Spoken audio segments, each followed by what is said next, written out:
3.3 Contribution of industries in the national economy. According to the Industrial Commission, India was an industrial country even before the Sistine area.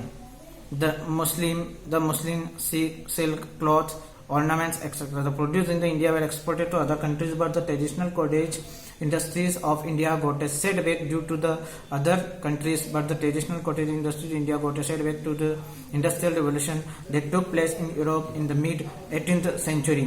The place of industries in the national economy of India gradually, because secondary agriculture became prominent. जो औद्योगिक आयोग के अनुसार ईसा से पूर्व भी भारत एक औद्योगिक देश था। भारत में निर्मित मलमल, रेशमी कपड़ा, आभूषण आदि विदेशों को निर्यात किए जाते थे। परंतु जो 18वीं शताब्दी थी, 18वीं शताब्दी के बाद जो है कुछ औद्योगिक क्रांति के फलस्वरूप बहुत सारे अनेक ऐसे उद्योग, कुटीर उद्योग को भारी क्षति हुई और भारत में राष्ट्रीय अर्थव्यवस्था में उद्योगों का स्थान धीरे धीरे कम होता गया और सीमित होता गया।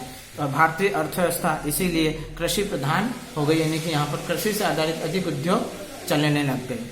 After independence, the need of industrial development was felt for the economic development of the country. In the year 1950, the National Planning Commission was set up. Through 5-year plans to target the industrial development were set consequently due to increasing contribution of industries to national economy. Achievement of following objectives could become possible.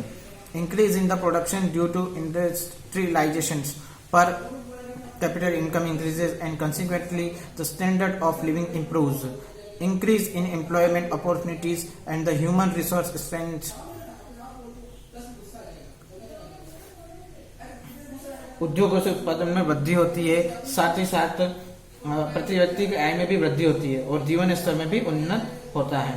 Second हो जाएगा increase the employment opportunities and the human resources strength.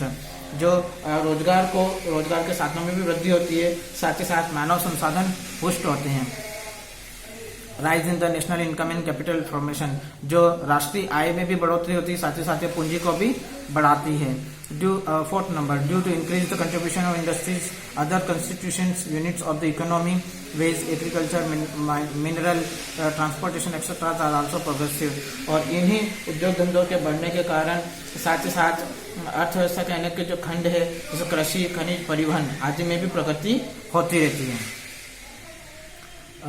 Research is strength and the technology also develops, जो अनुसंधान वगैरह जो होते हैं यह भी बढ़ते हैं, साथ ही साथ विभिन्न उत्पादों में टेक्नोलॉजी का भी विकास होता है।